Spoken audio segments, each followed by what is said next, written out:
안녕하세요, 라이드TV 임성진입니다. 오늘 소개해드릴 모터사이클은 야마하에서 출시한 MT09라는 모델인데요. 아마 사실 이미 시장이 많이 풀린 모델이기 때문에 다 알고 계실 거라고 생각합니다. 근데 이제 MT 시리즈 같은 경우는 스펙트럼이 굉장히 넓습니다.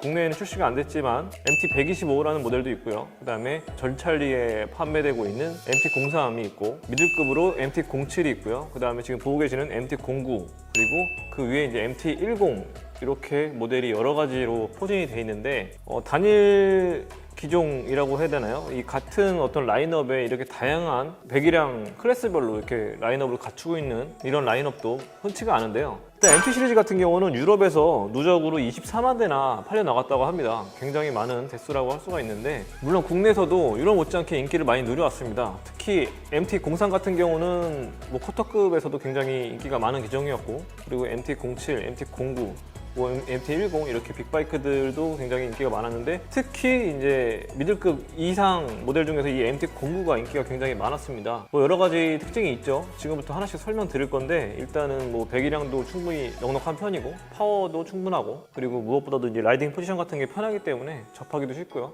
여러 가지 장점과 특징들이 있는데, 지금부터 하나씩 살펴가 보도록 하겠습니다. 자, 일단 보이시는 엔진은 직렬 3기통 형식을 갖추고 있습니다. 그래서 이제 우리가 알고 있던 직렬 4기통 엔진보다는 약간 폭이 좀 갸름하죠. 그러다 보니까 이제 많은 분들이 조금 접근성이 좋다고 느끼시는데, 사실 출력은 그렇게 작지가 않습니다. 일단 배기량부터 살펴보면 847cc고요. 3기통 엔진을 사용하고 있고, 당연히 수랭식이고요. 출력 같은 경우는 115마력을 발휘합니다. 1000rpm에서 발휘하는 출력이라고 할 수가 있는데, 상당히 높은 회전수에서 나오는 출력이기도 하고요. 그리고 토크는 87.55Nm 정도가 됩니다. 이 정도 수치는 일단 리터급에 거의 가까운 수치라고 할 수가 있는데, 이 라이딩 포지션이나 이런 면들이 좀 개방적으로 편하게 구성이 되어 있는데 반해서 출력이나 순간 토크가 굉장히 강합니다.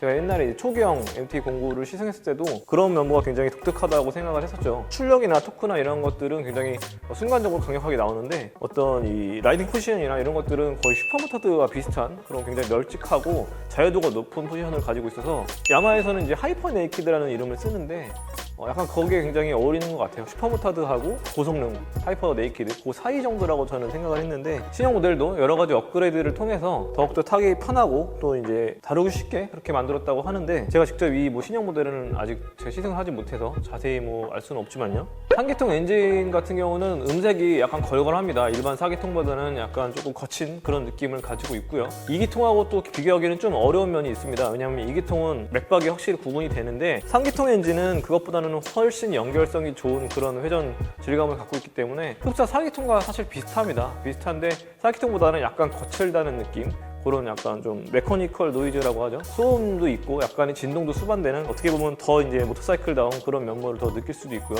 여러 면에서 장점도 있고, 또 약간 특징도 확실한 그런 엔진이라고 할 수가 있습니다. 그리고 이쪽 케이스에 보면은 CP3라고 써있는 게 보이실 텐데요. 이게 크로스플레인 크랭크샤프트 3라는 이제 기술력이 들어갔다는 의미인데, 여기서 3는 3기통 엔진이라는 뜻입니다. 그래서 R1 같은 경우는 CP4라고 써 있었고, MT07 같은 경우는 CP2라고 써 있었죠. 같은 크로스플레인 크랭크샤프트 기술을 접목했다는 의미이기도 한데요. 이게 이제 야마하에 따르면 모토GP YGR M1에 사용했던 기술을 이쪽에 이제 적용을 해서 스트리트 바이크도 그런 높은 트랙션 성능과 그런 것들을 이제 일반적인 사용자들도 같이 공유할 수 있게끔 그렇게 양산차에 접목을 했다고 합니다. 자, 프레임은 여기 보이시는 경량 CF 다이캐스트 프레임을 사용을 하고 있는데요. 이 프레임 같은 경우에는 굉장히 이제 고강성 그리고 경량화를 시켜서 전체 차량 무게가 건조 정량 기준으로 188kg에 그치도록 그렇게 설계를 했다고 합니다. 이 바이크 컨셉 자체가 약간 자유도를 높인 그런 하이퍼 네이키드, 그러니까 고출력 네이키드죠. 그런 바이크의 어떤 컨셉을 갖고 있기 때문에 무게를 최소로 줄이는 건 아마 굉장히 중요한 컨셉 중에 하나일 거라고 생각이 드는데, 그 부분에 크게 일조하는 부분이 바로 가벼워진 프레임에 있다고 생각합니다. 그리고 앞 서스펜션 같은 경우는 도립식을 채택을 하고 있고요. 그리고 뒤 리어쇼 같은 경우는 약간 특이하게 수평으로 누워있는 형태의 리어쇼를 가지고 있고, 앞쪽에 도립포크 같은 경우는 어저스터블이 가능한 그런 구조를 가지고 있고요. 라이더의 어떤 성향이나 라이딩 스타일에 맞춰서 그때그때 바꿀 수 있는 수동이지만 그런 구조를 가지고 있습니다. 이쪽에 시트를 보시면 일반적인 네이키드 바이크하고는 좀 다른 형상을 가지고 있는데, 보통은 연료 탱크가 좀 크고요. 네이키드 바이크 같은 경우는 시트도 이렇게 분리형으로 되어 있죠. 1단, 2단 이렇게 되어 있는데, 이 경우는 일종의 슈퍼모타드를 연상케 하는 일체형 시트로 이렇게 돼 있고요. 뒤가 약간 들려있는 스탠드를 거칠해서 그렇지 사실은 이게 굉장히 평평한 편입니다. 단차가 그렇게 크지가 않고 여러 가지로 이제 앉았을 때 전후로 움직이기도 굉장히 편하고요. 좌우로도 굉장히 움직이기 편하게끔 앞쪽은 좀 갸름하게 설계가 돼 있습니다. 그래서 타다 보면은 슈퍼모타드인데 굉장히 고성능이고 대신 무게도 약간 나가는 그런 슈퍼모타드 그런 느낌이 많이 들고요. 그리고 핸들바 같은 경우도 테이퍼드 타입이라 그래서 가운데는 굵고 양 사이드로 빠질수록 조금 가늘어지는 그런 강성이 높은 타입을 하고 있고 굉장히 폭이 넓습니다. 일반적으로 우리가 생각하는 네이키드 바이크보다는 약간 폭이 넓고요. 이런 포지션을 가졌을 때 좋은 점은 저속에서 컨트롤하기도 굉장히 편하고요. 그리고 뒷바퀴가 미끄러지거나 하는 그런 돌발 상황에도 대처하기가 굉장히 편하죠. 어떻게 보면 그걸 더 즐기라고 이렇게 만든 컨셉이기도 한데 아무튼 전반적으로 굉장히 라이딩 포지션에 대한 자유도가 높게 설계가 되어 있다는 거, 그게 이제 MT09의 굉장히 큰 특징 중에 하나라고 할 수가 있습니다.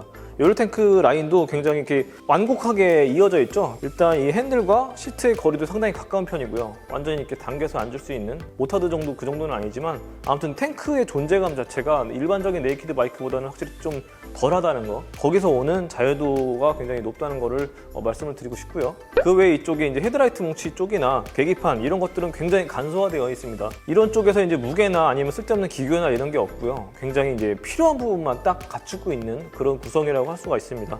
어떻게 보면 라이딩 하는 데 있어서 이런 스포츠 라이딩의 본질적인 재미를 추구했다는 그런 컨셉을 더 잘 보여주고 있기도 한데 이런 면에서 따지고 들면 원가 절감도 좀 들어갈 수가 있고요. 그리고 무게도 좀 줄일 수가 있고 여러 가지로 이제 컨셉에 충실하면서도 여러 가지 득을 볼 수 있는 그런 구조라고 할 수가 있습니다. 그리고 조금 특이한 거는 이쪽 뒤에 테일 쪽이 원래 번호판 지지대가 이렇게 나와 있어야 되는데 그거 대신에 이쪽에 리어 스윙암에 매달려 있는 형태로 이렇게 돼 있어서 이쪽 리어 섹션이 굉장히 뻥 뚫려 있죠. 이쪽에 뚫려 있다 보니까 테일 섹션이 더 날카롭게 느껴지는, 더 뾰족하게 느껴지는 공격적인 그런 모습을 연출할 수가 있는 거죠. 여러 가지로 봤을 때 굉장히 간결해 보이면서도 포스가 좀 있는 그런 디자인을 가지고 있습니다. 자, 추가적인 라이딩을 도와주는 장비로는 많이 갖춰져 있는 편은 아니고요.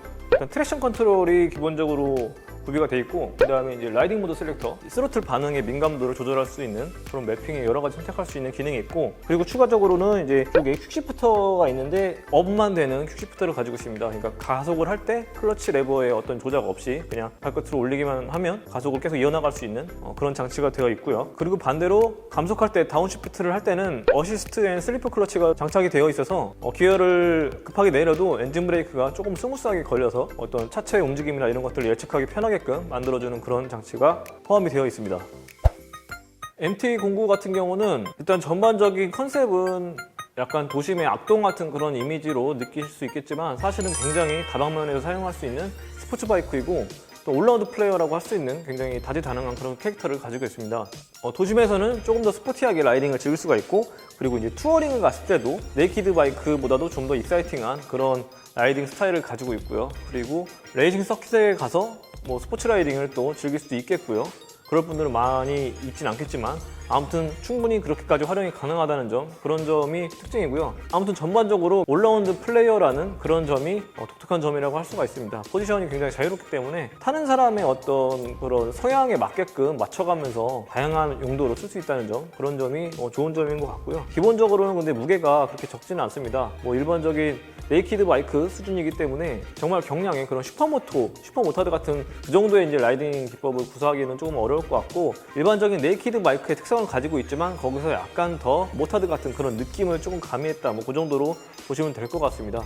경쟁 기종으로는 여러 가지가 있는데요. 해외에서는 일단 Z900 같은 가와사키 Z900 모델을 성능 비교를 하기도 하고요. 아니면은 스즈키의 S1000, GSX S1000 같은 모델도 경쟁이 될 수가 있고, 혼다의 CB1000R 그런 모델도 경쟁 상대가 될 수 있겠죠. 일단 비슷한 배기량을 가진 고출력의 이런 슈퍼 네이키드 바이크들이라고 할 수가 있는데, 그런 바이크들 사이에서도 약간은 조금 특이한 점이 있기 때문에 라이딩 포지션이라든지 아니면 탔을 때 오는 이런 느낌 같은 게 확실히 다르거든요. 핸들바가 넓고 시트는 평평하고, 그리고 시트가 아까 말씀드렸다시피 핸들이랑 가깝고, 그런 점에 있어서 라이딩 자유도라는 측면에서는 조금 궤를 달리하는 그런 모델이기도 해서 국내에서는 MT09만의 그런 팬층이 있을 정도로 상당히 독특한 자신만의 입지를 확보하고 있다고 할 수 있습니다.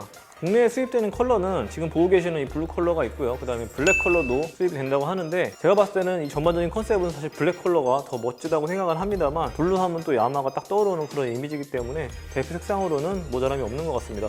자, 2020년형 야마 MT09에 대해서 간단하게 살펴봤는데요. 저는 지금까지 라이드TV 임성진이었습니다. 감사합니다.